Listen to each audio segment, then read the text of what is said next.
घिसते घिसते जैसे तैसे Portugal Nations league के सेमीफाइनल में अपनी जगह बना चुकी है। लेकिन सेमीफाइनल में उन्हें मिला कौन है? वो टीम जिसने इस पूरे नेशंस लीग के कैंपेन में सबसे बढ़िया फुटबॉल खेला है। एंड मेरी नज़र में उस टीम से ज़्यादा कोई भी टीम डिजर्व नहीं करती ये नेशंस लीग जीतना, एंड वो टीम है जर्मनी। अब देखो यार, उन सब चीज़ों पे तो बाद में आएंगे, लेकिन सबसे पहले मैं बात करना चाहूंगा जिस तरह डेनमार्क ने आज का गेम खेला।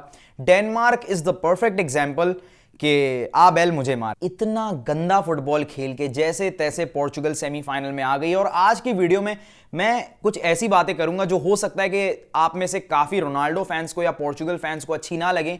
तो मैं रिक्वेस्ट करना चाहूंगा कि अगर तुम सच सुनना पसंद करते हो तभी ये वीडियो देखो, और एंड में सोचना कि क्या मैंने जो कहा वो सच है। अपने दिल पे हाथ रख के पूछो अपने दिल से कि क्या ये सच है। अगर नहीं तो इस वीडियो को डिसलाइक करके चले जाना, और अगर हां तो लाइक कर देना और सब्सक्राइब भी कर देना। एंड अगर तुम कुछ भी सुनना नहीं चाहते, तुम एक अंधे फैन हो किसी भी टीम के या किसी इंडिविजुअल प्लेयर के, तो ये वीडियो बंद करके अभी से आप जा सकते हो। पहले मिनट से ही पोर्चुगल ये प्रॉपर प्लानिंग करके आई थी कि उन्हें फर्स्ट हाफ में 2 गोल्स आराम से मारने हैं ताकि वो ये मैच फुल टाइम के अंदर ही जीत जाएं। ठीक है, फर्स्ट हाफ के अंदर 2 गोल्स मार लें इजीली। बॉल प्रेसिंग बहुत ही बढ़िया थी पोर्चुगल की, एंड स्टार्ट में ही उनको एक पेनल्टी अवार्ड होती है जो कि क्रिस्टियानो रोनाल्डो वो पेनल्टी लेने आते हैं। बट क्रिस्टियानो रोनाल्डो और पेनल्टीज का रिश्ता पिछले 1.5-2 साल से बिल्कुल भी अच्छा नहीं है। हालांकि Cristiano Ronaldo is one of the best penalty takers since 2006 to 2021-22 2021-22 तक वो काफी अच्छा पेनल्टी टेकर था। लेकिन उसके बाद से हम सभी को पता है लास्ट ईयर यूरोज में भी क्या हुआ, और इस साल हम सभी जानते हैं यार कि रोनाल्डो और पेनल्टीज का रिश्ता आजकल कुछ अच्छा नहीं है। लेकिन उस पर मैं बाद में आऊंगा। ठीक है, रोनाल्डो की जो पेनल्टी थी वो काफी पुअर पेनल्टी थी। लेकिन उससे पहले मैं बात करना चाहूंगा डेनमार्क के बारे में। पोर्चुगल ने आज गंदा फुटबॉल खेला, भरपूर कोशिश की मैच हारने की। अब जो लोग फुटबॉल की समझ रखते हैं वो ये बात बिल्कुल नहीं करेंगे कि यार मैनेजर की गलती है, मैनेजर ही बेकार है, मैनेजर को निकालो, टीम के अंदर यूनिटी है ही नहीं। तो जो लोग ऐसी बातें करते हैं ना, सबसे पहले मैं उनको बता दूं कि ये जो मैनेजर है ना, ये वही मैनेजर है जो 2018 वर्ल्ड कप में बेल्जियम को वर्ल्ड कप के सेमीफाइनल तक लेके गया था। और फीफा वर्ल्ड कप का सेमीफाइनल खेलना एक बहुत बड़ी बात है। It's a big achievement. Semifinal में ऐसी एमी कोई टीम नहीं आ जाती भाई, ये वर्ल्ड कप का सेमीफाइनल है। और अभी जो 2026 का वर्ल्ड कप होगा अब तो और भी ज्यादा टफ है, बिकॉज एक राउंड बढ़ा दिया गया है, राउंड ऑफ 32। इतना बढ़िया मैनेजर। उसके अलावा आपके पास है Bruno Fernandes, one of the best midfielders in the world, Manchester United का कैप्टन, इतना तगड़ा मिडफील्डर। अभी यूरोपा लीग में वो हैट्रिक स्कोर करके आया है। Bruno Fernandes, Bernardo Silva, Nuno Mendes जो मोहम्मद साला जैसे बेहतरीन विंगर को अपने जेब में रखता है, चैंपियंस लीग के गेम में हमने देख भी लिया। राफाएल लियाओ, डिएगो कोस्टा जैसा अच्छा गोलकीपर। ये सारे प्लेयर्स काफी नहीं है क्या? जो लोग कहते हैं कि ये पता है, ऐसी बातें कौन से लोग करते हैं कि यार यही टीम जो मेसी के पास है वो रोनाल्डो को दो, फिर तुम्हें पता चलेगा। तो मेरे भाई आप अपनी बॉल नॉलेज इंक्रीज करो अगर आपको ये लगता है। ठीक है, बिकॉज रील्स पे फुटबॉल देखने से इंसान को इन चीजों का आइडिया नहीं लगता। आप जब एक्चुअल में मैचेस देखोगे आपको पता चलेगा कि इस पोर्चुगल की टीम के पास कितना ज्यादा टैलेंट है।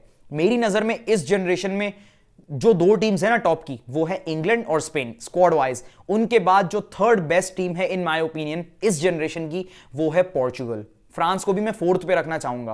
पोर्चुगल मेरी नजर में बहुत पोटेंशियल है पोर्चुगल के पास, लेकिन घूम फिर के बात आ जाती है क्रिस्टियानो रोनाल्डो पे। और ये हमें देखने को मिला जब क्रिस्टियानो रोनाल्डो सब आउट हुआ ना, उसके बाद से पोर्चुगल की टीम में एक यूनिटी आ गई भाई। फिर वो कमाल का खेलने लगे। उनका प्रेशर और कुछ नहीं है, क्रिस्टियानो रोनाल्डो ही है कि भाई हमें इस बंदे को कैरी करना है। और पोर्चुगल आज का गेम जीतना ही नहीं चाहती थी, वो तो डेनमार्क की नालायकी थी जो उन्होंने इतने चांसेस दे दिए इनको। ठीक है, सबसे बड़ी गलती पता है क्या थी डेनमार्क की? डेनमार्क की सबसे बड़ी गलती थी डिफेंसिवली। मेरी नजर में श्माइकल एक ही मर्द का बच्चा था आज इस पूरे डेनमार्क की टीम में, जो अपने टीम के लिए खेल रहा था, जिसको भाई आज टीम को बचाना था किसी भी हाल में। लेकिन एक अकेला बंदा क्या ही कर लेगा? पोर्चुगल के अच्छा परफॉर्म करने से ज्यादा डेनमार्क की नालायकी है कि वो इस टीम के अगेंस्ट हार गए। बिकॉज जिस तरह का फुटबॉल आज पोर्चुगल ने 90 मिनट तक खेला ना, डेनमार्क को इजीली जीत जाना चाहिए था। तो मेरी नजर में श्माइकल के अलावा डेनमार्क के डिफेंस लाइन की बहुत ज्यादा गलती थी कि आज के मैच में उन्होंने इतने ज्यादा स्पेसेस क्रिएट करे। एंड रोनाल्डो का जो सेकंड गोल आया था ना, उसमें सारा कमाल ब्रूनो फर्नांडिस का था। मेरी नजर में आज के मैच में अगर किसी बंदे ने तगड़ा खेला ना, वो था ब्रूनो फर्नांडिस। वैसे तो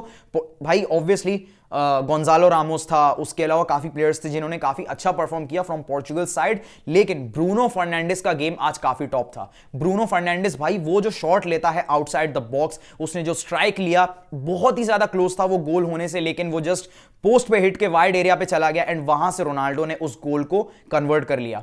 तो भाई उस गोल में रोनाल्डो से ज्यादा कमाल ब्रूनो फर्नांडिस का था। ब्रूनो फर्नांडिस का प्रेजेंस ऑफ माइंड आज के गेम में, उसने स्पेसेस देखे, उन स्पेसेस के पास से स्ट्राइक लिया, आउटसाइड द बॉक्स, इतना तगड़ा स्ट्राइक। बट रोनाल्डो के नसीब में वो गोल लिखा था, तो रोनाल्डो ने जस्ट टैप इन करके उस गोल को कन्वर्ट कर लिया। अब मैं बात करना चाहता हूं रोनाल्डो की पेनल्टी पे।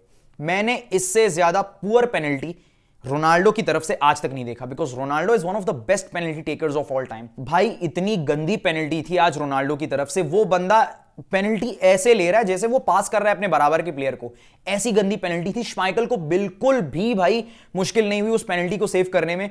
एंड पिछले साल का यूरोज अगर तुम्हें याद हो, रोनाल्डो ने एक गोल स्कोर नहीं किया था उस पूरे यूरोज में। वो यान ओब्लाक की टीम कौन सी है यार, वो स्लोवाकिया स्लोवेनिया, एक तो ये स्लोवाकिया और स्लोवेनिया दोनों ढोलू बोलू हैं, तो मुझे समझ नहीं आता कि किसको क्या बुलाऊं यार, इतना मैं कंफ्यूज होता हूं ये स्लोवाकिया और स्लोवेनिया में। 5 साल से भाई ने एक ट्रॉफी नहीं जीती। एंड आज जो पेनल्टी मिस की है ना, मैं कुछ फैंस को बताना चाहता हूं जो रील्स पे फुटबॉल देख के आते हैं, मैं उनसे ये पूछना चाहूंगा, तुम लोगों को शर्म नहीं आती कि तुम अपने प्लेयर पे, तुम कहते हो कि हमें रोनाल्डो से प्यार है, तो तुम क्यों उस पर प्रेशर क्रिएट कर रहे हो कि तुम्हें अब भी ट्रॉफीज जीतनी है?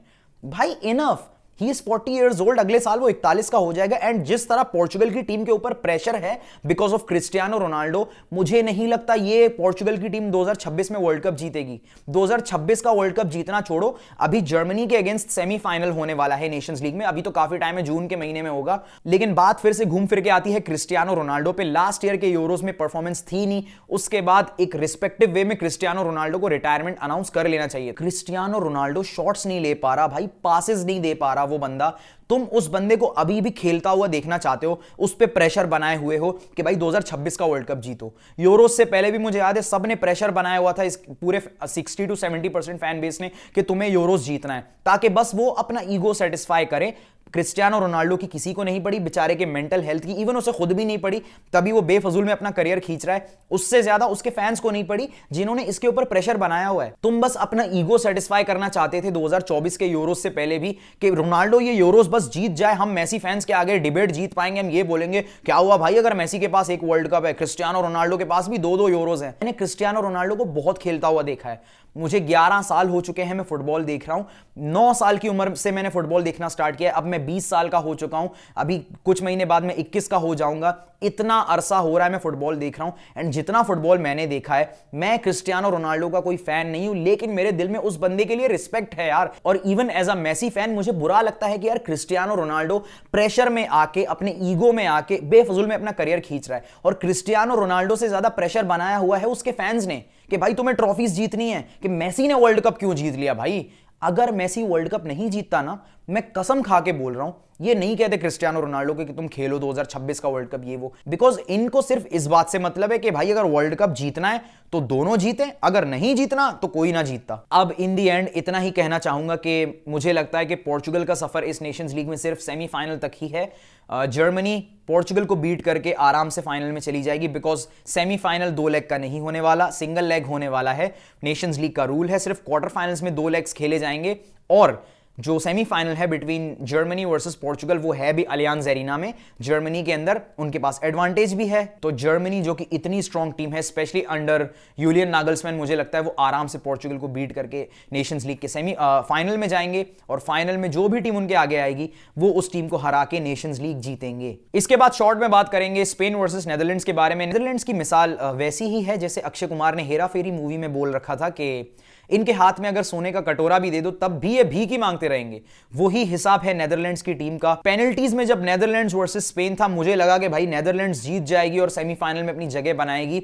एंड उनका जो कोच था Ronald Koeman, he was confident भाई, वो भी कॉन्फिडेंट था just like Diego Simeone against Real Madrid के भाई पेनल्टीज तो हम ही जीत रहे हैं। एंड शुरू के 3 पेनल्टीज देखने के बाद मैं तो कंफर्म था कि भाई नेदरलैंड्स ही जीतेगी। और जब लामिन यमाल की जो पेनल्टी मिस हुई ना, उसके बाद तो नेदरलैंड्स के पास इतनी तगड़ी अपॉर्चुनिटी थी, वो इस अपॉर्चुनिटी को ग्रैब नहीं कर पाए। उस पेनल्टी के बाद तो मैंने ये बोल दिया कि भाई अब तो नेदरलैंड्स जीत रही है। लेकिन नेदरलैंड्स इज अ टीम के वो हर एक टूर्नामेंट में काफी अच्छा करने के बावजूद भी एंड द एंड आके बॉटल कर जाते हैं। ये हमें बहुत बार देखने को मिला है। वो 3 वर्ल्ड कप फाइनल्स हारे हैं। 2010 में इतना अच्छा कैंपेन होने के बावजूद भी फाइनल में वो स्पेन से हार गए एंड स्पेन ने वो वर्ल्ड कप जीता। फिर उसके बाद 2014 वर्ल्ड कप के सेमीफाइनल में वो हार गए इन पेनल्टीज। फिर पिछले साल कह रहा हूं, उससे पहले 2022 वर्ल्ड कप में वो क्वार्टर फाइनल्स में हार गए अगेंस्ट अर्जेंटीना। और पिछले साल यूरोज में 1-1 के ड्रॉ के बाद ऑलमोस्ट एंड टाइम पे ओली वॉटकिंस से गोल खा के इंग्लैंड से भी हार गए। तो नेदरलैंड्स एक ऐसी टीम है जो अच्छा करने के बावजूद भी अच्छा कर नहीं पाती टूर्नामेंट्स में। आई नो कि नेशंस लीग कोई वर्ल्ड कप तो दूर की बात है यार, यूरोस जितना बड़ा टूर्नामेंट है नहीं, बिकॉज ऑब्वियसली फुटबॉल में सबसे बड़ा टूर्नामेंट है वर्ल्ड कप, सेकंड नंबर पे आता है यूरोस और कोपा अमेरिका, बिकॉज अमेरिकन के लिए कोपा अमेरिका, यूरोपियंस के लिए यूरोस। तो ऑब्वियसली नेशंस लीग कोई यूरोस जितनी बड़ी ट्रॉफी है नहीं, लेकिन still it's considered as an international trophy. अगर कोई प्लेयर जीता इंटरनेशनल ट्रॉफी ही इंटरनेशनल ट्रॉफीज में ही गिना जाएगा इसको।